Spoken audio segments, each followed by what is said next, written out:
जय भवानी माता. नमस्कार मित्रांनो, मी अमित. आज आलो आहे मी माझ्या गावात, ज्याचं नाव आहे माहुली धांडे, दर्यापूर तालुक्यातील अमरावती जिल्ह्यातील माहुली धांडे या गावी.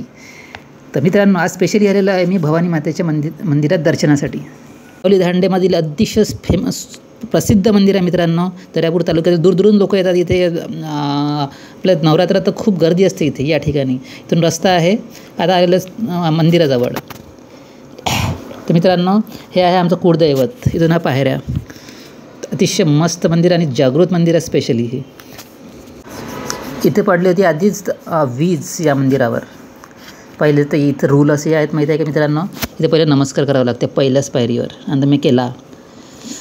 हे बघा, अतिशय मस्त सुंदर मंदिर आहे. चाबी आणावं लागते एका घरून, एका घरी चाबीची सोय केलेली आहे.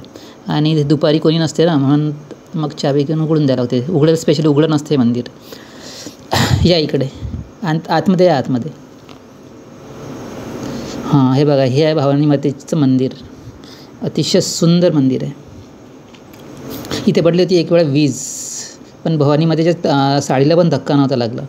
बाकी चिमण्या पाखरं सर्व खाक झाले होते. हे आहे विश्वस्त मंडळ, ज्यांनी अतिशय प्रामाणिकपणे आणि व्यवस्थित कामं केलेले आहे. आणि हे बाहेर यंदा कलर मारलेला. यंदा तर मस्त कलरिंग वगैरे एक नंबर केलेला आहे इथे. नवरात्रात एकदम मज्जा येते इथं. हे आहे मित्रांनो सभागृह, जिथे गोरगरिबांचे लग्न वगैरे होतात.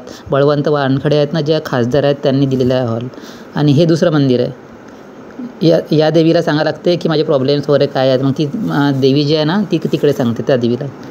हा दुसरा हॉल आहे.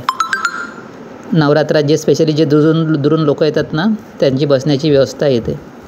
आणि पंक्ता पण होतात. त्यामुळे मस्त मज्जा येते इथे एकदम. इथे बसण्याची व्यवस्था. इथलं दर्शन करून घे पहिले.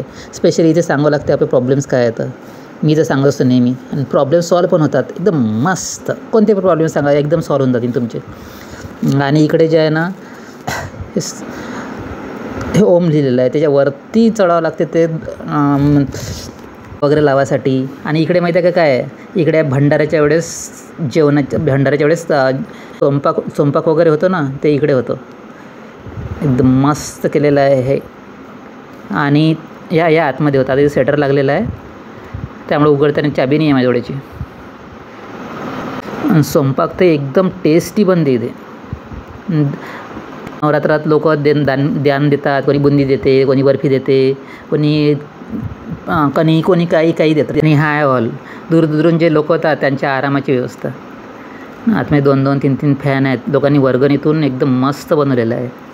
जे इथलं विश्वस्त मंडळ आहे ना, त्यांनी अतिशय मेहनत करून बनवलेलं आहे. लोकवर्गणीमधून मोठा हॉल झालेला आहे तयार.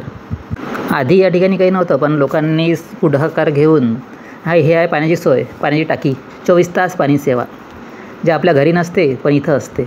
हे बघा, इथं पाणी आहे. नळ आहे ना पाणी. पाणी तर एवढं टेस्टी असते. जेव्हा भंडारा असते ना, तर पाणी असते बम टेस्टी. वाव. या आता इकडे फुलाचे झाडं वगैरे, पाणी गिनी त्याला आवडीनं लोक देतात. जे येतात ते पाणी वगैरे देतात फुलाच्या झाडाला. किती सुंदर दिसते कलर वगैरे. जाण्याचा रस्ता. इथे गाड्या वगैरे सर्व पार्किंग वगैरे झालं. आता झालं आहे मित्रांनो दर्शन. मस्त वाटलं दर्शन. जेव्हा आपण दर्शनाला येतो ना, तेव्हा वाटणं, आणि जेव्हा जातो तेव्हा वाटणं एकदम फरक आहे. एकदम फ्रेश होते माणूस दर्शन करून झाल्यावर. झालं वाद फायनली दर्शन करून. आणि इथून जाण्याचा रस्ता वगैरे तर एक नंबर आहे. टाकाटक, काही प्रॉब्लेम नाही. कधी कोणी पडलं नाही.